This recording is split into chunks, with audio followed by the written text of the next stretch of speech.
வீட்டு வாசல்லயே நின்னுட்டு இருக்காரு. அப்படியே அரசியே பார்க்குறாரு. பார்த்தோனே அப்பத்தாக்கு கோவமா வருது. "டேய் என்னடா பண்ணிட்டு இருக்க? அங்க என்னடா பண்ற?" அப்படின்னு கேட்குறாங்க. "நான் ஒண்ணும் இல்ல. நான் ஒண்ணும் பண்ணல" அப்படின்னு சொல்றாரு. "இங்க பாரு அரசி அரசின்னு அவளையே பார்த்துட்டு இருந்தா உன் கண்ண அப்படியே நோண்டிடுவேன்" அப்படின்னு சொல்றாங்க. அப்பத்தா நல்லா தெரிஞ்சுக்கங்க. எனக்கு அரசிய ரொம்ப பிடிக்கும். என் மனசு முழுக்க அவ தானே இருக்கா அப்படின்னு சொல்லிட்டு கேட்குறாரு. "ஏய் சீ வாய மூடு.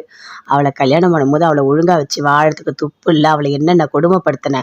இங்க பாரு உனக்கு பொண்ணு பார்த்துருக்காங்க. அவங்கலாம் இன்னைக்கு வராங்க. ஒழுங்கா வீட்டுக்குள்ள போ" அப்படின்னு சொல்றாங்க. அப்படியே போறாரு. எல்லாருமே வராங்க பொண்ணு பார்க்கறதுக்காக. வந்தவொடனே உட்கார வச்சு முத்துவேல், சக்திவேல் எல்லாருமே சேர்ந்து பேசிட்டு இருக்காங்க. "இங்க பாருங்க, என்னோட பொண்ண வந்து கல்யாணம் பண்ணி குடுக்க எங்களுக்கு சம்மதம். உங்களுக்கு புடிச்சிருக்கா?" அப்படின்னு கேட்குறாங்க. "என்ன குமாரு புடிச்சிருக்கா?" அப்படின்னு கேட்குறாங்க. குமார் அப்படியே அமைதியா இருக்காரு. எதுவுமே பேசவே இல்ல. "இங்க பாருங்க, எங்களுக்கு சம்மதம் தான். நீங்க வந்து அடுத்த முகூர்த்தத்திலேயே நிச்சயதார்த்தம் வச்சுக்கலாம்" அப்படின்னு சொல்லிட்டு முத்துவேல், சக்திவேல் 2 பேருமே சேர்ந்து சொல்றாங்க. குமாருக்கு அப்படியே கோவமா வருது. பயங்கரமா கோவம் வருது. அப்படியே எல்லாருமே பார்க்குறாங்க. "என்ன இருக்கிற சொத்து எல்லாமே என் புள்ளைக்கு தான்" அப்படின்னு சொல்றாரு குமாரோட அப்பா. அத கேட்டோனே அப்படியே சுகன்யாவுக்கு கோவமா வருது. "என்ன இன்னொரு தம்பி இருக்காரு. அவருக்கு என்ன குழந்தை எனக்குன்னா பொறக்காதா என்ன?" அப்படின்னு சொல்லிட்டு அப்படியே சுகன்யா பார்த்துட்டு இருக்காங்க. வந்தவங்க எல்லாருமே சேர்ந்து சொல்றாங்க. "சரிங்க. அடுத்த முகூர்த்தத்திலேயே நாம நிச்சயதார்த்தம் வச்சுக்கலாம்" அப்படின்னு சொல்லிட்டு அங்கேருந்து எல்லாருமே சேர்ந்து எழுந்து போறாங்க. குமார் ஒரு மாரி டென்ஷனா இருக்காரு. இந்த கல்யாணமே எனக்கு பிடிக்கல. எனக்கு பிடிக்காம எதுக்காக கல்யாணம் பண்ணி வைக்கணும்னு நினைக்கிறாங்கன்னு எனக்கு தெரியவே இல்ல அப்படின்னு சொல்லிட்டு ரொம்ப ஒரு மாதிரி டென்ஷனா இருக்காரு. அப்பத்தான் யோசிக்கிறாங்க. எப்படியாவது எனக்கு கல்யாணம் பண்ணி வச்சிடணும் அப்படின்னு சொல்லிட்டு. வீட்ல எல்லாருமே இருக்காங்க. அங்கேருந்து பாண்டியன் வராரு. வந்த உடனே அப்படியே டீ ஊத்தந்து எல்லாத்தையுமே நினைச்சு பார்க்குறாங்க. பார்த்தோனே அப்படியே ரொம்ப வருத்தமா உட்காந்துட்டு இருக்காங்க. அரசி வராங்க. வந்து கேட்குறாங்க. "அம்மா இந்தாம்மா சாப்பிடுமா" அப்படின்னு சொல்லிட்டு. "ஏய் எதுக்குடி எனக்கு சாப்பாடு? எதுக்கு எனக்கு சாப்பாடு? எனக்கு சாப்பாடுலாம் ஒண்ணுமே வேணாம் தெரியுமா? நான் சாப்பிட போறதே கிடையாது" அப்படின்னு சொல்றாங்க. "அம்மா நீ ஏம்மா இப்படிலாம் பண்ணிட்டு இருக்க? எனக்கு ஒண்ணுமே புரியல. அப்பா எப்பவுமே அப்படிதான். அது வந்து மனசு மாற கொஞ்சம் டைம் குடுக்கணும். அதுக்காக நான் சாப்பிட மாட்டேன்னு என்னவோ சின்ன குழந்தை மாதிரி அடம் பிடிச்சிட்டு இருக்க" அப்படின்னு அரசி கேட்குறாங்க. "ஏய் போடி! எனக்கு எவ்வளோ கஷ்டமா இருக்கு தெரியுமா? நான் உண்மையிலேயே சூடா டீ ஊத்திக்கிட்டேன் கையில. ஆனா அவரு நான் வந்து ஆறி போன டீய ஊத்திட்டேன்னு சொல்லிட்டு போறாரு. எனக்கு எவ்வளோ கஷ்டமா இருக்கு தெரியுமா? என்னால தாங்கிக்கவே முடியல" அப்படின்னு சொல்றாங்க. "அம்மா ஏன் தான் இப்படி இருக்கியோ" அப்படின்னு அப்படியே போறாங்க. மீனாக்கு ஃபோன் பண்றாங்க. அரசி மீனா அட்டெண்ட் பண்ணி பேசுறாங்க. "சொல்லு அரசி என்ன ஃபோன் பண்ணியிருக்க? நீங்க எங்க இருக்கீங்க?" "நான் இப்ப தான் வேலைக்கு போயிட்டுருக்கேன்." "அப்படியா? சரி அம்மாவுக்கு ஒரு வாட்டி ஃபோன் பண்ணுங்க டைம் கிடைக்கும்போது" அப்படின்னு அரசி சொல்றாங்க. "ஏன் எதுக்காக? ஏதாவது பிரச்சனையா என்ன?" அப்படின்னு கேட்குறாங்க மீனா. "இல்ல அதெல்லாம் ஒண்ணும் இல்ல. அப்பா வந்துட்டு காலையில திட்டிட்டு போயிட்டாரு அம்மாவ. டீ வந்து சூடா ஊத்துனாங்க. ஆனா ஆறிப்போன டீய தான் நீ ஊத்துன. நீ ஏமாத்துற, நடிக்கிற. இதே மாதிரி நீ நடிச்சிட்டே இருந்தன்னா, நான் வந்து வீட்டுக்கே வரமாட்டேன்" அப்படின்னு சொல்லிட்டு போயிட்டாரு. அம்மா ரொம்ப வருத்தமா இருக்காங்க. சாப்பிடவே இல்ல. பார்க்கவே ரொம்ப கஷ்டமா இருக்கு. அவங்களுக்கு வேற சுகர் இருக்குல்ல, டேப்லெட்லாம் போட மாட்றாங்க. நீங்க பேசுனீங்கன்னா அவங்க சாப்பிடுவாங்க அப்படின்னு அரசி சொல்றாங்க. "சரி அரசி, நான் வீட்டுக்கே வரேன்" அப்படின்னு மீனா சொல்றாங்க. "ஐய்யய்யோ! அண்ணி நீங்க வீட்டுக்குலாம் வர தேவையில்ல. நீங்க ஃபோன்லயே பேசுங்க. உங்களுக்கு வேலை இருக்குல்ல" அப்படின்னு அரசி சொல்றாங்க. "இங்க பாரு அரசி, எனக்கு இத விட வேற வேலையே கிடையாது. நீ வெயிட் பண்ணு. நான் வரேன்" அப்படின்னு சொல்லிட்டு வராங்க வீட்டுக்கு. வந்தவுடனே அப்படியே சோகமா இருக்காங்க கோமதி. "என்ன அத்தை இப்படி இருக்கீங்க?" "ஓ மீனா எனக்கு ரொம்ப கஷ்டமா இருக்கு. அவரு என்னை ரொம்ப மட்டமா நடத்துறாரு தெரியுமா? நான் சூடா டீ ஊத்துனா கூட சூடு தாங்காம கத்துனா, நீ ஆறிப்போன டீன்றாரு. எனக்கு ரொம்ப கஷ்டமா இருக்கு" அப்படின்னு கோமதி சொல்றாங்க. அத கேட்டுட்டு அப்படியே மீனாக்கு கோவமா வருது. அப்படியே பார்க்குறாங்க. "அத்தை நீங்க ஏன் அத்தை இப்படி இருக்கீங்க? எனக்கு புரியவே இல்ல. அவர அப்படியே விட்டு தள்ளுங்க. சும்மா அவர் பின்னாடியே போயிட்டு இருக்காதீங்க. அவருக்கு திமிரு அதிகமாயிடும்" அப்படின்னு மீனா சொல்றாங்க. "என்னடி பேசிட்டு இருக்க? அவரு என்னோட புருஷன்டி. நான் எப்படி வந்துட்டு நீ சொல்ற மாதிரிலாம் பண்ண முடியும்?" அப்படின்னு கோமதி கேட்குறாங்க. "பண்ணணும் அத்தை, பண்ணணும். இதெல்லாம் பண்ணி தான் ஆகணும். உங்களுக்கு ஒண்ணு தெரியுமா? உங்க பையன் அப்படியே ரொம்ப பிகு பண்ணுவாரு. நான் என்ன பண்ணுவேன் தெரியுமா? கண்டுக்கவே மாட்டேன். நான் சாப்பிட மாட்டேன். நான் சாப்பிடாத போனிடுவேன். நான் இத பண்ண மாட்டேன், அத பண்ண மாட்டேன். ஏதாவது சொன்னா ஓகே சரின்னு சொல்லிடுவேன். அப்படியே நீங்க பேசுங்க என்னங்க. நீங்க தாங்க உலகம். அப்படிலாம் அவர் பின்னாடி நான் சுத்தவே மாட்டேன். உங்களுக்கு ஒண்ணு தெரியுமா? நான் நல்லா சாப்பிடுவேன். அவர் சாப்பிடலன்னா கூட நான் சாப்பிடுவேன். ஆனா உங்க புள்ள சுத்தி சுத்தி என்னைய தான் வருவாரு" அப்படின்னு மீனா சொல்றாங்க. "அப்படியா மீனா? ஆனா என்னாலலாம் அப்படி இருக்க முடியாது மீனா. உன்ன மாதிரிலாம் என்னால இருக்க முடியாது" அப்படின்னு கோமதி சொல்றாங்க. "அத்தை இருக்கணும், அத்தை இருக்கணும். கண்டிப்பா அப்படிதான் இருக்கணும். அப்பதான் அவங்க எல்லாருமே வழிக்கு வருவாங்க" அப்படின்னு மீனா சொல்றாங்க. "அப்படியா சொல்ற? சரி" அப்படின்னு சொல்லிட்டு கோமதி சொல்றாங்க. இருங்க ஒரு நிமிஷம் இருங்க. அரசி நீ போயிட்டு தட்டுல போயிட்டு சாப்பாடு போட்டு கொண்டு வா போ" அப்படின்னு சொல்றாங்க. போட்டு கொண்டு வந்து குடுக்குறாங்க. "அத்தை சாப்பிடுங்க" அப்படின்னு ஊட்டுறாங்க. "ஐயோ மீனா எனக்கு சாப்பாடு வேணாம். என்னை விடு மீனா" அப்படின்னு சொல்றாங்க. "அத்தை அப்படிலாம் பேசாதீங்க அத்தை. நீங்க சாப்பிடுங்க.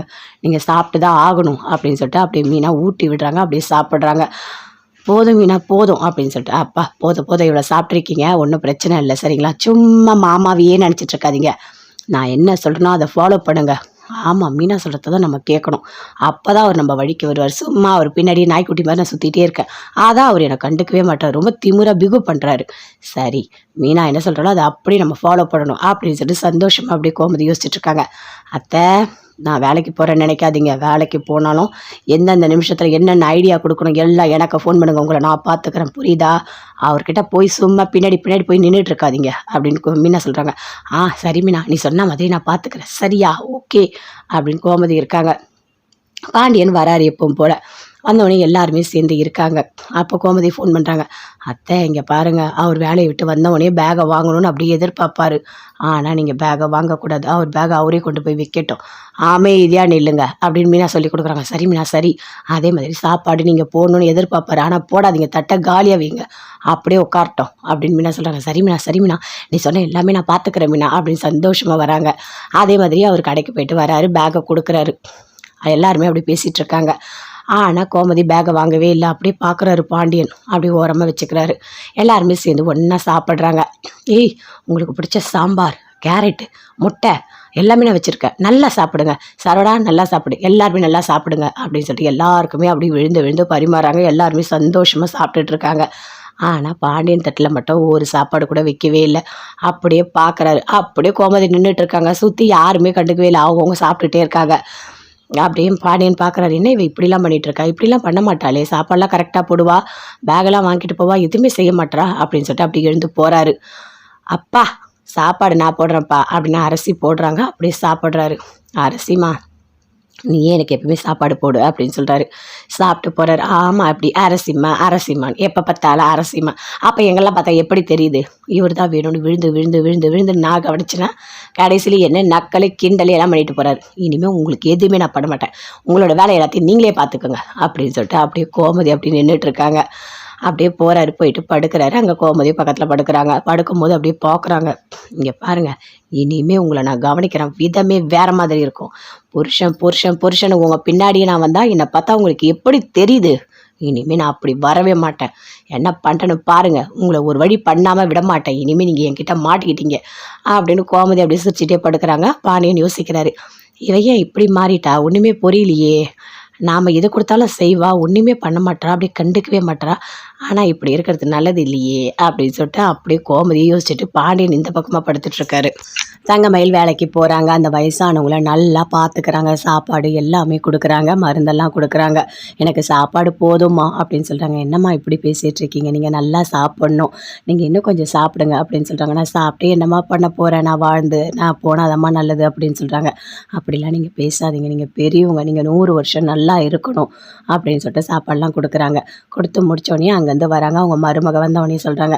என்ன அத்தை, அவங்கள தங்கமயில் நல்லா பார்த்துக்கிட்டாளா அப்படின்னு கேட்குறாங்க. ரொம்ப நல்லா பார்த்துக்குச்சிம்மா அந்த பொண்ணு அப்படின்னு சொல்கிறாங்க. இங்கே பாருங்கள், நான் ஃப்ளாஸ்கில் சுடு தண்ணிலாம் ஊற்றி வச்சுட்டேன், எல்லாமே இருக்குது அப்படின்னு சொல்கிறாங்க. நான் கிளம்பட்டுமா அப்படின்னு சொல்லிட்டு, வேறு ஏதாவது வேலை இருந்தால் சொல்லுங்கள், நான் செஞ்சுட்டு அதுக்கப்புறம் போகிறேன் அப்படின்னு தங்கமயில் சொல்கிறாங்க. தங்கமயில், சமையல்காரமா எப்போ போனாங்க அப்படின்னு கேட்குறாங்க. அவங்க 6 மணிக்கெலாம் போயிட்டாங்க. ஓ அப்படியா, சரி, நீ சாப்பிட்டு போ அப்படின்னு சொல்கிறாங்க. இல்லை எனக்கு சாப்பாடு வேணாம், நான் வீட்லேயே போய் சாப்பிட்டுக்கிறேன் அப்படின்னு சொல்கிறாங்க. இல்லைம்மா, இங்கே பாரு, உனக்கும் சேர்த்து தான் நான் சமையல் பண்ண சொன்னேன், நீ போய் சாப்பிட்டு போ அப்படின்னு சொல்கிறாங்க. இல்லை பரவாயில்லைங்க, சரி நாளைக்கு நான் வரேம்மா, போயிட்டு வரேன், உடம்ப பார்த்துக்கோங்க அப்படின்னு சொல்கிறாங்க. அங்கேருந்து தங்கமயில் வீட்டுக்கு போகிறாங்க. போன உடனே பாக்கியாக இருக்காங்க. அப்படியே காயெல்லாம் அரைஞ்சிட்ருக்காங்க. பார்த்தோன்னே அப்படியே கத்துறாங்க. ஏய், எங்கடி போனேன், காலைல போய்ட்டு இவ்வளோ லேட்டாக வர, நல்லா போய் ஊரை சுற்றிட்டு வா அப்படின்னு சொல்கிறாங்க. அம்மா, நான் உன்னை ஊரெல்லாம் சுற்ற போகல, நான் வேலைக்கு போயிட்டு வந்தேன், அப்படி தெரியுமா அப்படின்னு தங்கமயில் சொல்கிறாங்க. என்ன சொல்கிறேன், நீ வேலைக்கு போயிட்டு வரியா அப்படின்னு கேட்குறாங்க. ஆமாம்மா, நான் வேலைக்கு தான் போயிட்டு வரேன். இங்கே பாரு, நான் இனிமேல் வேலைக்கு போயிடுவேன், சரியா? நான்லாம் ஒன்றும் உங்ககிட்ட தான்ட்ட சொல்ல சாப்பிட மாட்டேன் அப்படின்னு சொல்கிறாங்க. என்னடி ரொம்ப திமுறா பேசுகிற அப்படின்னு பாக்கியா கேட்குறாங்க. அக்கா, எங்கக்கா வேலைக்கு போனேன் அப்படின்னு சுடர் கேட்குறாங்க. இல்லை, ஒரு வயசானவங்க, அவங்களுக்கு எல்லாரும் வேலைக்கு போயிடுவாங்க, அவங்க மட்டும் தனியாக இருப்பாங்க, அவங்கக்கிட்ட பேசினா அவங்களுக்கு துணையாக இருக்கணும், அவ்வளோதான், அவங்களுக்கு சாப்பாடு மருந்தெல்லாம் கொடுக்கணும் அப்படின்னு சொல்லிட்டு தங்கமயில் சொல்கிறாங்க. ஓ, இந்த காலத்தில் சும்மா பேசுகிறது கூட சம்பளம் தருவாங்களா அப்படின்னு பாக்கியா கேட்குறாங்க. ஆமாம், எவ்வளோ சம்பளம், எவ்வளோ தருவாங்க அப்படின்னு கேட்குறாங்க. 10,000 ரூபாய், அவ்வளோதானே தருவாங்க அப்படின்னு பாக்கியா கேட்குறாங்க. பரவாயில்ல பரவாயில்ல, இதுலையாச்சும் உனக்கு அறிவு வந்தது, நல்ல வேலை தான் பார்க்குறேன். இங்கே பாரு, பணத்தெல்லாம் கரெக்டாக வாங்கிட்டு வந்துடு, சரியா அப்படின்னு அப்படியே பாக்கியா உள்ளே போகிறாங்க. சுடர் அப்படியே அந்த கிட்ட கேட்குறாங்க. அக்கா, வயசானவங்கன்னு சொல்கிறேன், உன்னால் பார்த்துக்க முடியுமா அப்படின்னு சொல்லிட்டு.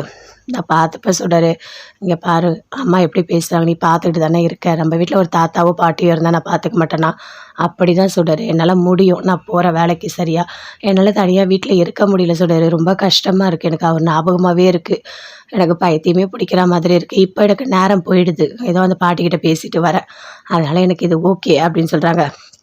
சரிக்கா அப்படின்னு சொல்லிட்டு சுடர் அப்படியே உள்ளே போகிறாங்க. தங்கமயில் யோசிக்கிறாங்க, மாமா உங்கள் ஞாபகமாகவே இருக்குது, உங்களுக்கு என் ஞாபகம் வரவே இல்லையா அப்படின்னு சொல்லிட்டு ரொம்ப ஒரு மாதிரி சரவணனை நினச்சி ரொம்ப ஃபீல் பண்ணிகிட்டு இருக்காங்க. அப்படியே வராரு. வந்தவொடனே எப்பவும் போல் அஞ்சலி ஃபோன் பண்ணுறாங்க, அட்டன் பண்ணி பேசுகிறாரு.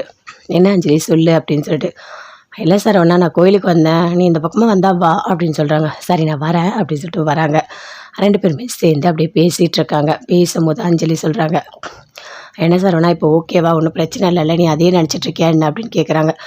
ஐயோ நான் அதெல்லாம் இப்போ நினைக்கிறதே இல்லை, இப்போ தான் மைண்டு ரிலாக்ஸாக இருக்குது, சூப்பராக இருக்குது, அழகாக போகிறேன், கடைக்கே வரேன், சாப்பிட்றேன், தூங்குறேன், எனக்கு எந்த பிரச்சனையும் இல்லை, நான் நிம்மதியாக தான் இருக்கேன் அப்படின்னு சொல்கிறாரு. அதை கேட்டோன்னே ரொம்ப சந்தோஷப்பட்டாங்க. அஞ்சலி இங்கே பார் சரவணா, இப்படி தான் இருக்கணும் சரியா, நல்லா தெரிஞ்சுக்கோ, எனக்கு ஃபோன் பண்ணக்கூடாதெல்லாம் யோசிக்காத, உனக்கு எப்போ மனசு கஷ்டமாக இருந்தாலும் எனக்கு ஃபோன் பண்ணு, நான் உங்ககிட்ட பேசுகிறேன் சரியா, சரி டைம் ஆகுது நான் கிளம்புறேன் அப்படின்னு அஞ்சலி அங்கேருந்து கிளம்பி போகிறாங்க. ரொம்ப ஃபீல் பண்ணுறாங்க. சரவணா உன்னை ஏன்னா கல்யாணம் பண்ணியிருந்தா நல்லா இருந்திருப்போம் போல இருக்குது, எதுக்காக என்ன வேணான்னு சொன்னியோ தெரியல, உங்கள் அப்பா என்ன வேணான்னு சொல்லிட்டு வேணான்னு சொல்லிட்டு இப்போ நான் எவ்வளோ கஷ்டப்பட்டுட்டு இருக்கேன் பார்த்தியா, எனக்கு பிடிக்காத ஒருத்தவனை கல்யாணம் பண்ணி வச்சாங்க, அவன் கூடவும் நான் வாழலை, இன்றைக்கி உனக்கு பிடிக்காத ஒரு பொண்ணை கல்யாணம் பண்ணி வச்சுருக்காங்க, அந்த பொண்ணோட வாழ்க்கையும் இப்படி ஆயிடுச்சு, மொத்தத்தில் 2 பேரோட வாழ்க்கையும் கேள்விக்குறியாக இருக்குது, எதுக்காக அந்த கடவுள் இப்படி விளையாடுறதுன்னு தெரியல, 2 பேருக்கும் பிடிச்சிருக்கு, அழகாக கல்யாணம் பண்ணியிருக்கலாம், நிம்மதியாக வாழ்ந்துருக்கலாம், ரொம்ப கஷ்டமாக இருக்குது அப்படின்னு சொல்லிட்டு அஞ்சலி சரவணன்னு நினச்சிட்டு போகிறாங்க. அப்போ சரவணன் யோசிக்கிறாரு, நாம் அஞ்சலியே கல்யாணம் பண்ணியிருக்கலாம், அப்பா அந்த நேரம் வேணான்னு சொல்லிட்டாரு, அதனால் வேண்டான்னு விட்டுட்டோம், ஆனால் இப்போ எவ்வளோ கஷ்டமாக இருக்குது பார்த்தீங்களா, இந்த தங்கமயில கல்யாணம் பண்ணி வச்சு ஃப்ராடு 1ஆம் நம்பர் ஃப்ராடை கல்யாணம் பண்ணி வச்சாச்சு, இப்போது அவள் கொடுத்த டார்ச்சர்லேருந்து வெளியே வரவே ரொம்ப கஷ்டமாக இருக்குது அப்படின்னு சரவணன் யோசிச்சுட்டே போகிறாரு. டேய் என்னடா இப்போ தான் வரியா அப்படின்னு கேட்குறாங்க கோமதி. ஆமாம்மா இப்போ தான் வரேன், சரி நீ போய் மூஞ்சி கைக்கெல்லாம் கழுவிட்டு வாடா, சாப்பாடு எடுத்து வைக்கிறேன் அப்படின்னு சொல்கிறாங்க. அதே மாதிரி சாப்பாடெலாம் எடுத்து வைக்கிறாங்க. சாப்பிட்றாரு சரவணன். சாப்பிட்டுட்டு அப்படியே போகிறாரு. போயிட்டு அப்படியே மறுபடியும் யோசிக்கிறாரு. அஞ்சலி ஃபோன் பண்ண சொன்னால, சரி நம்ம ஒரு வாட்டி ஃபோன் பண்ணலாம் அப்படின்னு ஃபோன் பண்ணுறாரு. என்ன சரவணா ஃபோன் பண்ணியிருக்க அப்படின்னு கேட்குறாங்க. ஒன்றும் இல்லை அஞ்சலி, சும்மா தான் இருந்தேன், நான் சாப்பிட்டு முடிச்சுட்டு உனக்கு ஃபோன் பண்ணணும்னு நினச்சா அதான் பண்ணேன் அப்படின்னு சரவணா சொல்கிறாரு. ஓ அப்படியா சரவணா, சரி சரி பேசு சரவணா, உனக்கு எப்போ தோணுதோ நீ எனக்கு ஃபோன் பண்ணு, நான் உன்னை ஒன்றுமே நினைக்க மாட்டேன் அப்படின்னு சொல்லிட்டு வீட்டு வாசல்லையே நின்றுட்டு இருக்காரு. அப்படியே அரசியே பார்க்குறாரு. பார்த்தோன்னே அப்பத்தாக்க கோவமாக வருது. டேய் என்னடா பண்ணிட்டு இருக்க, அங்கே என்னடா பண்ணுற அப்படின்னு கேட்குறாங்க. நான் ஒன்றும் இல்லை, நான் ஒன்றும் பண்ணலை அப்படின்னு சொல்கிறாரு. இங்கே பாரு அரசின்னு அவளையே பார்த்துட்டு இருந்தால் உன் கண் அப்படி நோண்டிடுவேன் அப்படின்னு சொல்கிறாங்க. அப்பத்தா நல்லா தெரிஞ்சுக்கோங்க, எனக்கு அரசியை ரொம்ப பிடிக்கும், என் மனசு முழுக்க அவள் தானே இருக்கா அப்படின்னு சொல்லிட்டு கேட்குறாரு. ஏச்சி வாயை மூடு, அவளை கல்யாணம் பண்ணும்போது அவளை ஒழுங்காக வச்சு வாழறதுக்கு துப்பு இல்லை, அவளை என்னென்ன கொடுமைப்படுத்தினேன், இங்கே பாரு உனக்கு பொண்ணு பார்த்துருக்காங்க, அவங்கெல்லாம் இன்னைக்கு வராங்க, ஒழுங்காக வீட்டுக்குள்ளே போ அப்படின்னு சொல்கிறாங்க. அப்படியே போகிறாரு. எல்லாருமே வராங்க பொண்ணு பார்க்கறதுக்காக. வந்தவொடனே உட்கார வச்சு முத்துவேல் சக்திவேல் எல்லாருமே சேர்ந்து பேசிகிட்டு இருக்காங்க. இங்கே பாருங்க, என்னோட பொண்ணை வந்து கல்யாணம் பண்ணி கொடுக்க எங்களுக்கு சம்மதம், உங்களுக்கு பிடிச்சிருக்கா அப்படின்னு கேட்குறாங்க. என்ன குமாரே பிடிச்சிருக்கா அப்படின்னு கேட்குறாங்க. குமார் அப்படியே அமைதியாக இருக்காரு, எதுவுமே பேசவே இல்லை. இங்கே பாருங்க, எங்களுக்கு சம்மதம் தான், நீங்கள் வந்து அடுத்த முகூர்த்தத்திலேயே நிச்சயதார்த்தம் வச்சுக்கலாம் அப்படின்னு சொல்லிட்டு முத்துவேல் சக்திவேல் 2 பேருமே சேர்ந்து சொல்கிறாங்க. குமாருக்கு அப்படியே கோவமாக வருது, பயங்கரமாக கோவம் வருது. அப்படியே எல்லாருமே பார்க்குறாங்க. என்ன இருக்கிற சொத்து எல்லாமே என் பிள்ளைக்கு தான் அப்படின்னு சொல்கிறாரு குமாரோட அப்பா. அதை கேட்டோன்னே அப்படியே சுகன்யாவுக்கு கோவமாக வருது. என்ன இன்னொரு தம்பி இருக்காரு, அவருக்கு என்ன குழந்தை எனக்குன்னா பிறக்காதா என்ன அப்படின்னு சொல்லிட்டு அப்படியே சுகன்யா பார்த்துட்ருக்காங்க. வந்தவங்க எல்லாருமே சேர்ந்து சொல்கிறாங்க, சரிங்க அடுத்த முகூர்த்தத்திலேயே நாம் நிச்சயதார்த்தம் வச்சுக்கலாம் அப்படின்னு சொல்லிட்டு அங்கேருந்து எல்லாருமே சேர்ந்து எழுந்து போகிறாங்க. குமார் ஒரு மாதிரி டென்ஷனாக இருக்கார். இந்த கல்யாணமே எனக்கு பிடிக்கல, எனக்கு பிடிக்காம எதுக்காக கல்யாணம் பண்ணி வைக்கணும்னு நினைக்கிறாங்கன்னு எனக்கு தெரியவே இல்லை அப்படின்னு சொல்லிட்டு ரொம்ப ஒரு மாதிரி டென்ஷனாக இருக்கார். அப்பத்தான் யோசிக்கிறாங்க, எப்படியாவது எனக்கு கல்யாணம் பண்ணி வச்சிடணும் அப்படின்னு சொல்லிட்டு. வீட்டில் எல்லாருமே இருக்காங்க. அங்கேருந்து பாண்டியன் வராரு. வந்த உடனே அப்படியே டீ ஊற்றந்து எல்லாத்தையுமே நினச்சி பார்க்குறாங்க. பார்த்தோன்னே அப்படியே ரொம்ப வருத்தமாக உட்காந்துட்ருக்காங்க. அரசி வராங்க, வந்து கேட்குறாங்க, அம்மா இந்தாம்மா சாப்பிடுமா அப்படின்னு சொல்லிட்டு. ஏய் எதுக்குடி எனக்கு சாப்பாடு, எதுக்கு எனக்கு சாப்பாடு, எனக்கு சாப்பாடெலாம் ஒன்றுமே வேணாம் தெரியுமா, நான் சாப்பிட போகிறதே கிடையாது அப்படின்னு சொல்கிறாங்க. அம்மா நீ ஏம்மா இப்படிலாம் பண்ணிகிட்டு இருக்க, எனக்கு ஒன்றுமே புரியல அப்பா எப்பவுமே அப்படிதான். அது வந்து மனசு மாற கொஞ்சம் டைம் குடுக்கணும். அதுக்காக நான் சாப்பிட மாட்டேன்னு, என்னவோ சின்ன குழந்தை மாதிரி அடம் பிடிச்சிட்டு இருக்க அப்படின்னு அரசி கேட்குறாங்க. "ஏய் போடி! எனக்கு எவ்வளோ கஷ்டமா இருக்கு தெரியுமா? நான் உண்மையிலேயே சூடா டீ ஊத்திக்கிட்டேன் கையில. ஆனா அவரு நான் வந்து ஆறிப்போன டீய ஊத்திட்டேன்னு சொல்லிட்டு போறாரு. எனக்கு எவ்வளோ கஷ்டமா இருக்கு தெரியுமா?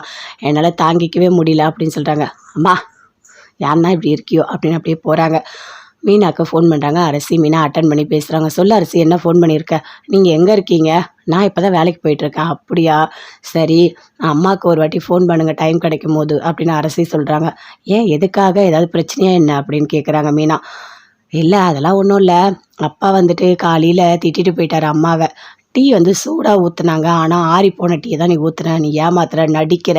இதே மாதிரி நீ நடிச்சிட்டே இருந்தன்னா, நான் வந்து வீட்டுக்கே வரமாட்டேன்" அப்படின்னு சொல்லிட்டு போயிட்டாரு. அம்மா ரொம்ப வருத்தமா இருக்காங்க. சாப்பிடவே இல்ல. பார்க்கவே ரொம்ப கஷ்டமா இருக்கு. அவங்களுக்கு வேற சுகர் இருக்குல்ல, டேப்லெட்லாம் போட மாட்றாங்க. நீங்க பேசுனீங்கன்னா அவங்க சாப்பிடுவாங்க அப்படின்னு அரசி சொல்றாங்க. "சரி அரசி, நான் வீட்டுக்கே வரேன்" அப்படின்னு மீனா சொல்றாங்க. "ஐயய்யோ! அண்ணி நீங்க வீட்டுக்கெல்லாம் வர தேவையில்ல. நீங்க ஃபோன்லயே பேசுங்க. உங்களுக்கு வேலை இருக்குல்ல" அப்படின்னு அரசி சொல்றாங்க. "இங்க பாரு அரசி, எனக்கு இத விட வேற வேலையே கிடையாது. நீ வெயிட் பண்ணு. நான் வரேன்" அப்படின்னு சொல்லிட்டு வராங்க வீட்டுக்கு. வந்தவுடனே அப்படியே சோகமா இருக்காங்க கோமதி. "என்ன அத்தை இப்படி இருக்கீங்க?"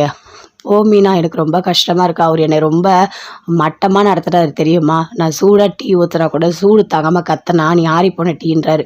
எனக்கு ரொம்ப கஷ்டமா இருக்கு" அப்படின்னு கோமதி சொல்றாங்க. அத கேட்டுட்டு அப்படியே மீனாக்கு கோவமா வருது. அப்படியே பார்க்குறாங்க. "அத்தை நீங்க ஏன் அத்தை இப்படி இருக்கீங்க? எனக்கு புரியவே இல்ல. அவர அப்படியே விட்டு தள்ளுங்க. சும்மா அவர் பின்னாடியே போயிட்டு இருக்காதீங்க. அவருக்கு திமிரு அதிகமாயிடும்" அப்படின்னு மீனா சொல்றாங்க. "என்னடி பேசிட்டு இருக்க? அவரு என்னோட புருஷன்டி. நான் எப்படி வந்துட்டு நீ சொல்ற மாதிரிலாம் பண்ண முடியும்?" அப்படின்னு கோமதி கேட்குறாங்க. "பண்ணணும் அத்தை, பண்ணணும். இதெல்லாம் பண்ணி தான் ஆகணும். உங்களுக்கு ஒண்ணு தெரியுமா? உங்க பையன் அப்படியே ரொம்ப பிகு பண்ணுவாரு. நான் என்ன பண்ணுவேன் தெரியுமா? கண்டுக்கவே மாட்டேன். நான் சாப்பிட மாட்டேன்னா, சாப்பிடாத போன்னிடுவேன். நான் இத பண்ண மாட்டேன், அத பண்ண மாட்டேன். ஏதாவது சொன்னா ஓகே, சரின்னு சொல்லிடுவேன். அப்படியே நீங்க பேசுங்க என்னங்க, நீங்க தாங்க உலகம் அப்படிலாம் அவர் பின்னாடி நான் சுத்தவே மாட்டேன். உங்களுக்கு ஒண்ணு தெரியுமா? நான் நல்லா சாப்பிடுவேன். அவர் சாப்பிடலன்னா கூட நான் சாப்பிடுவேன். ஆனா உங்க புள்ள சுத்தி சுத்தி என்னைய தான் வருவாரு" அப்படின்னு மீனா சொல்றாங்க. "அப்படியா மீனா? ஆனா என்னாலலாம் அப்படி இருக்க முடியாது மீனா. உன்ன மாதிரிலாம் என்னால இருக்க முடியாது" அப்படின்னு கோமதி சொல்றாங்க. "அத்தை இருக்கணும், அத்தை இருக்கணும். கண்டிப்பா அப்படிதான் இருக்கணும். அப்பதான் அவங்க எல்லாருமே வழிக்கு வருவாங்க" அப்படின்னு மீனா சொல்றாங்க. "அப்படியா சொல்ற? சரி" அப்படின்னு சொல்லிட்டு கோமதி சொல்றாங்க. "இருங்க, இருங்க ஒரு நிமிஷம் இருங்க. அரசி நீ போயிட்டு தட்டுல போயிட்டு சாப்பாடு போட்டு கொண்டு வா போ" அப்படின்னு சொல்றாங்க. போட்டு கொண்டு வந்து குடுக்குறாங்க. "அத்தை சாப்பிடுங்க" அப்படின்னு ஊட்டுறாங்க. "ஐயோ! மீனா எனக்கு சாப்பாடு வேணாம். என்ன விடு மீனா" அப்படின்னு சொல்றாங்க. "அத்தை அப்படிலாம் பேசாதீங்க அத்தை. நீங்க சாப்பிடுங்க. நீங்க சாப்பிட்டு தான் ஆகணும்" அப்படின்னு சொல்லிட்டு அப்படியே மீனா ஊட்டி விடுறாங்க. அப்படியே சாப்பிடுறாங்க. "போதும் மீனா போதும்" அப்படின்னு சொல்லிட்டு, "அப்பா போதும் போதும் இவ்வளோ சாப்பிட்ருக்கீங்க. ஒண்ணும் பிரச்சனை இல்ல சரிங்களா? சும்மா மாமாவையே நெனச்சிட்டு இருக்காதீங்க. நான் என்ன சொல்றேனோ அத ஃபாலோ பண்ணுங்க." ஆமா, மீனா சொல்றத தான் நம்ம கேட்கணும்.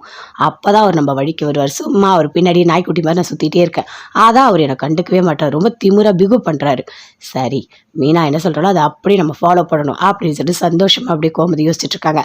"அத்தை நான் வேலைக்கு போறேன்னு நினைக்காதீங்க. வேலைக்கு போனாலும் எந்தெந்த நிமிஷத்துல என்னென்ன ஐடியா குடுக்கணும் எல்லாம் எனக்கு ஃபோன் பண்ணுங்க. உங்கள நான் பார்த்துக்கிறேன். புரியுதா? அவர்கிட்ட போய் சும்மா பின்னாடி பின்னாடி போய் நின்னுட்டு இருக்காதீங்க" அப்படின்னு மீனா சொல்றாங்க. சரி மீனா, நீ சொன்ன மாதிரி நான் பார்த்துக்கிறேன். சரியா? ஓகே" அப்படின்னு கோமதி இருக்காங்க. பாண்டியன் வராரு எப்பவும் போல. வந்தோனே எல்லாருமே சேர்ந்து இருக்காங்க. அப்போ கோமதி ஃபோன் பண்றாங்க. "அத்தை இங்க பாருங்க, அவர் வேலைய விட்டு வந்தவுடனே பேக்க வாங்கணும்னு அப்படியே எதிர்பார்ப்பாரு. ஆனா நீங்க பேக்க வாங்கக்கூடாது. அவர் பேக்க அவரே கொண்டு போய் வைக்கட்டும். அமைதியா நில்லுங்க" அப்படின்னு மீனா சொல்லிக் குடுக்குறாங்க. "சரி மீனா சரி. அதே மாதிரி சாப்பாடு நீங்க போடணும்னு எதிர்பார்ப்பாரு. ஆனா போடாதீங்க. தட்ட காலியா வைங்க. அப்படியே உட்காரட்டும்" அப்படின்னு மீனா சொல்றாங்க. "சரி மீனா, சரி மீனா. நீ சொன்ன எல்லாமே நான் பார்த்துக்கிறேன் மீனா" அப்படின்னு சந்தோஷமா வராங்க. அதே மாதிரி அவர் கடைக்கு போயிட்டு வராரு. பேக்க குடுக்குறாரு. எல்லாருமே அப்படி பேசிட்டு இருக்காங்க.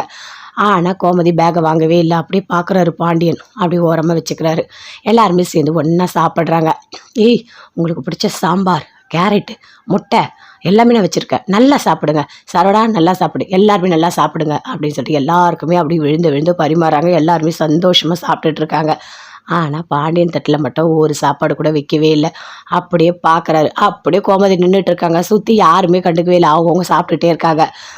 அப்படியே பாண்டியன் பார்க்குறாரு. "என்ன இவ இப்படிலாம் பண்ணிட்டு இருக்கா? இப்படிலாம் பண்ண மாட்டாளே! சாப்பாடுலாம் கரெக்ட்டா போடுவா. பேகெல்லாம் வாங்கிட்டு போவா. எதுவுமே செய்ய மாட்றா" அப்படின்னு சொல்லிட்டு அப்படியே எழுந்து போறாரு. "அப்பா சாப்பாடு நான் போடுறேன்ப்பா" அப்படின்னு அரிசி போடுறாங்க. அப்படியே சாப்பிடுறாரு. "அரிசிம்மா நீயே எனக்கு எப்பவுமே சாப்பாடு போடு அப்படின்னு சொல்கிறாரு. சாப்பிட்டு போகிறாரு. ஆமாம் அப்படி அரசிம்மா அரசிம்மான்னு எப்போ பார்த்தாலும் அரசிம்மா. அப்போ எங்கெல்லாம் பார்த்தா எப்படி தெரியுது இவர் தான் வேணும்னு விழுந்து விழுந்து விழுந்து விழுந்து நான் கவனிச்சுன்னா கடைசியில் என்ன நக்கலை கிண்டலை எல்லாம் பண்ணிட்டு போகிறாரு. இனிமேல் உங்களுக்கு எதுவுமே நான் பண்ண மாட்டேன், உங்களோட வேலை எல்லாத்தையும் நீங்களே பார்த்துக்கோங்க அப்படின்னு சொல்லிட்டு அப்படியே கோமதி அப்படி நின்றுட்டு இருக்காங்க. அப்படியே போகிறாரு, போயிட்டு படுக்கிறாரு. அங்கே கோமதி பக்கத்தில் படுக்கிறாங்க. படுக்கும்போது அப்படியே பார்க்குறாங்க. இங்கே பாருங்கள், இனிமேல் உங்களை நான் கவனிக்கிறேன் விதமே வேறு மாதிரி இருக்கும். புருஷன் புருஷன் புருஷன் உங்கள் பின்னாடியே நான் வந்தால் என்னை பார்த்தா உங்களுக்கு எப்படி தெரியுது? இனிமேல் நான் அப்படி வரவே மாட்டேன். என்ன பண்ணுறேன்னு பாருங்கள், உங்களை ஒரு வழி பண்ணாமல் விட மாட்டேன். இனிமேல் நீங்கள் என்கிட்ட மாட்டிக்கிட்டீங்க அப்படின்னு கோமதி அப்படியே சிரிச்சிட்டே படுக்கிறாங்க. பாண்டியன் யோசிக்கிறாரு, இவ ஏன் இப்படி மாறிட்டா ஒன்றுமே புரியலையே, நாம் எது கொடுத்தாலும் செய்வா, ஒன்றுமே பண்ண மாட்டா, அப்படி கண்டுக்கவே மாட்டா. ஆனால் இப்படி இருக்கிறது நல்லது இல்லையே அப்படின்னு சொல்லிட்டு அப்படியே கோமதியை யோசிச்சுட்டு பாண்டியன் இந்த பக்கமாக படுத்துட்ருக்காரு. தங்கமயில் வேலைக்கு போகிறாங்க. அந்த வயசானவங்கள நல்லா பார்த்துக்கிறாங்க. சாப்பாடு எல்லாமே கொடுக்குறாங்க, மருந்தெல்லாம் கொடுக்குறாங்க. எனக்கு சாப்பாடு போதும்மா அப்படின்னு சொல்கிறாங்க. என்னம்மா இப்படி பேசிகிட்டு இருக்கீங்க, நீங்கள் நல்லா சாப்பிட்ணும், நீங்கள் இன்னும் கொஞ்சம் சாப்பிடுங்க அப்படின்னு சொல்கிறாங்க. நான் சாப்பிட்டு என்னம்மா பண்ண போகிறேன், நான் வாழ்ந்து நான் போனாதம்மா நல்லது அப்படின்னு சொல்கிறாங்க. அப்படிலாம் நீங்கள் பேசாதீங்க, நீங்கள் பெரியவங்க, நீங்கள் 100 வருஷம் நல்லா இருக்கணும் அப்படின்னு சொல்லிட்டு சாப்பாடெலாம் கொடுக்குறாங்க. கொடுத்து முடித்தோடனே அங்கேருந்து வராங்க. அவங்க மருமக வந்தவொடனே சொல்கிறாங்க, என்ன அத்தை அவங்கள தங்கமயில் நல்லா பார்த்துக்கிட்டாளா அப்படின்னு கேட்குறாங்க. ரொம்ப நல்லா பார்த்துக்குச்சுமா அந்த பொண்ணு அப்படின்னு சொல்கிறாங்க. இங்கே பாருங்கள், நான் ஃப்ளாஸ்கில் சுடு தண்ணிலாம் ஊற்றி வச்சுட்டேன், எல்லாமே இருக்குது அப்படின்னு சொல்கிறாங்க. நான் கிளம்பட்டுமா அப்படின்னு சொல்லிட்டு, வேறு ஏதாவது வேலை இருந்தால் சொல்லுங்கள், நான் செஞ்சுட்டு அதுக்கப்புறம் போகிறேன் அப்படின்னு தங்கமயில் சொல்கிறாங்க. தங்கமயில் சமையல்காரமா எப்போ போனாங்க அப்படின்னு கேட்குறாங்க. அவங்க 6 மணிக்கெலாம் போயிட்டாங்க. ஓ அப்படியா, சரி நீ சாப்பிட்டு போ அப்படின்னு சொல்கிறாங்க. இல்லை இல்லை எனக்கு சாப்பாடு வேணாம், நான் வீட்லேயே போய் சாப்பிட்டுக்கிறேன் அப்படின்னு சொல்கிறாங்க. இல்லைம்மா இங்கே பாரு, உனக்கும் சேர்த்து தான் நான் சமையல் பண்ண சொன்னேன், நீ போய் சாப்பிட்டு போ அப்படின்னு சொல்கிறாங்க. இல்லை பரவாயில்லைங்க, சரி நாளைக்கு நான் வரேம்மா, போயிட்டு வரேன், உடம்ப பார்த்துக்கோங்க அப்படின்னு சொல்கிறாங்க. அங்கேருந்து தங்கமயில் வீட்டுக்கு போகிறாங்க.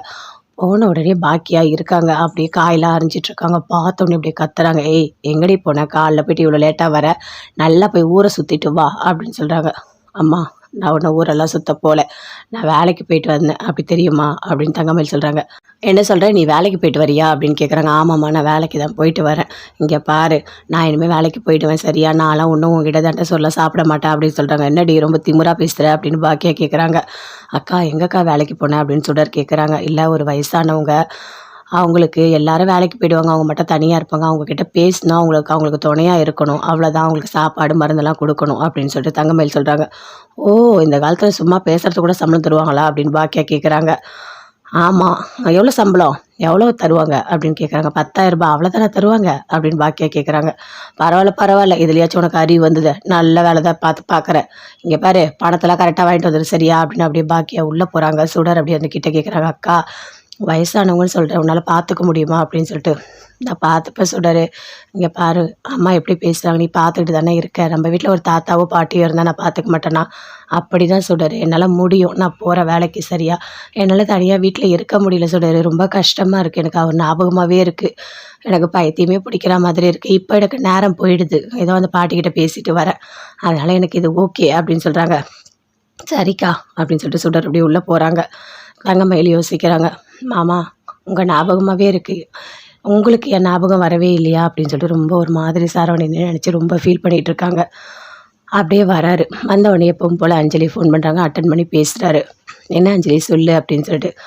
இல்லை சரவணா நான் கோயிலுக்கு வந்தேன், நீ இந்த பக்கமாக வந்தா வா அப்படின்னு சொல்கிறாங்க. சரி நான் வரேன் அப்படின்னு சொல்லிட்டு வராங்க. 2 பேருமே சேர்ந்து அப்படியே பேசிகிட்டு இருக்காங்க. பேசும்போது அஞ்சலி சொல்கிறாங்க, என்ன சரவணா இப்போ ஓகேவா, ஒன்றும் பிரச்சனை இல்லைல்ல, நீ அதே நினச்சிட்ருக்கியா என்ன அப்படின்னு கேட்குறாங்க.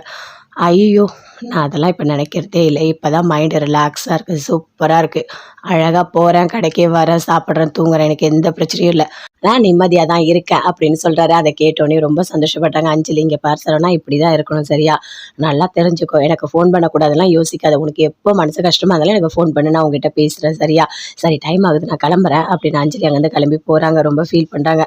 சரவணா உன்னை ஏன்னா கல்யாணம் பண்ணியிருந்தா நல்லா இருந்திருப்போம் போல இருக்குது, எதுக்காக என்ன வேணான்னு சொன்னியோ தெரியல, உங்கள் அப்பா என்ன வேணான்னு சொல்லிட்டு வேணான்னு சொல்லிட்டு இப்போ நான் எவ்வளோ கஷ்டப்பட்டுட்டு இருக்கேன் பார்த்தியா, எனக்கு பிடிக்காத ஒருத்தவனை கல்யாணம் பண்ணி வச்சாங்க, அவன் கூடவும் நான் வாழலை, இன்றைக்கி உனக்கு பிடிக்காத ஒரு பொண்ணை கல்யாணம் பண்ணி வச்சுருக்காங்க, அந்த பொண்ணோட வாழ்க்கை இப்படி ஆயிடுச்சு, மொத்தத்தில் 2 பேரோட வாழ்க்கையும் கேள்விக்குறியாக இருக்குது, எதுக்காக அந்த கடவுள் இப்படி விளையாடுறதுன்னு தெரியல, 2 பேருக்கும் பிடிச்சிருக்கு, அழகாக கல்யாணம் பண்ணியிருக்கலாம், நிம்மதியாக வாழ்ந்துருக்கலாம், ரொம்ப கஷ்டமாக இருக்குது அப்படின்னு சொல்லிட்டு அஞ்சலி சரவணன் நினச்சிட்டு போகிறாங்க. அப்போ சரவணன் யோசிக்கிறாரு, நாம அஞ்சலியே கல்யாணம் பண்ணியிருக்கலாம். அப்பா அந்த நேரம் வேணான்னு சொல்லிட்டாரு. அதனால வேண்டான்னு விட்டுட்டோம். ஆனா இப்போ எவ்வளோ கஷ்டமா இருக்கு பார்த்தீங்களா? இந்த தங்கமயில கல்யாணம் பண்ணி வச்சு ஃப்ராடு 1ஆம் நம்பர் ஃப்ராட கல்யாணம் பண்ணி வச்சாச்சு. இப்போ அவ குடுத்த டார்ச்சர்லேருந்து வெளிய வரவே ரொம்ப கஷ்டமா இருக்கு அப்படின்னு சரவணன் யோசிச்சுட்டே போறாரு. "டேய் என்னடா இப்பதான் வரியா?" அப்படின்னு கேட்குறாங்க கோமதி. "ஆமாம்மா இப்பதான் வரேன்." "சரி நீ போய் மூஞ்சி கை கால்லாம் கழுவிட்டு வாடா சாப்பாடு எடுத்து வைக்கிறேன்" அப்படின்னு சொல்லிட்டாங்க. அதே மாரி சாப்பாடுலாம் எடுத்து வைக்கிறாங்க. சாப்பிடுறாரு சரவணன். சாப்பிட்டுட்டு அப்படியே போறாரு. போயிட்டு அப்படியே மறுபடியும் யோசிக்கிறாரு. அஞ்சலி ஃபோன் பண்ண சொன்னால்ல, சரி நம்ம ஒரு வாட்டி ஃபோன் பண்ணலாம் அப்படின்னு ஃபோன் பண்றாரு. "என்ன சரவணா, ஃபோன் பண்ணியிருக்க?" அப்படின்னு கேட்குறாங்க. "ஒண்ணும் இல்ல அஞ்சலி, சும்மா தான் இருந்தேன். நான் சாப்பிட்டு முடிச்சுட்டு உனக்கு ஃபோன் பண்ணணும்னு நெனச்சேன், அதான் பண்ணேன்" அப்படின்னு சரவணன் சொல்றாரு. "ஓ! அப்படியா சரவணா, சரி சரி. பேசு சரவணா, உனக்கு எப்போ தோணுதோ நீ எனக்கு ஃபோன் பண்ணு. நான் உன்ன ஒண்ணுமே நினைக்க மாட்டேன்" அப்படின்னு சொல்லிட்டு இருக்காங்க அஞ்சலி.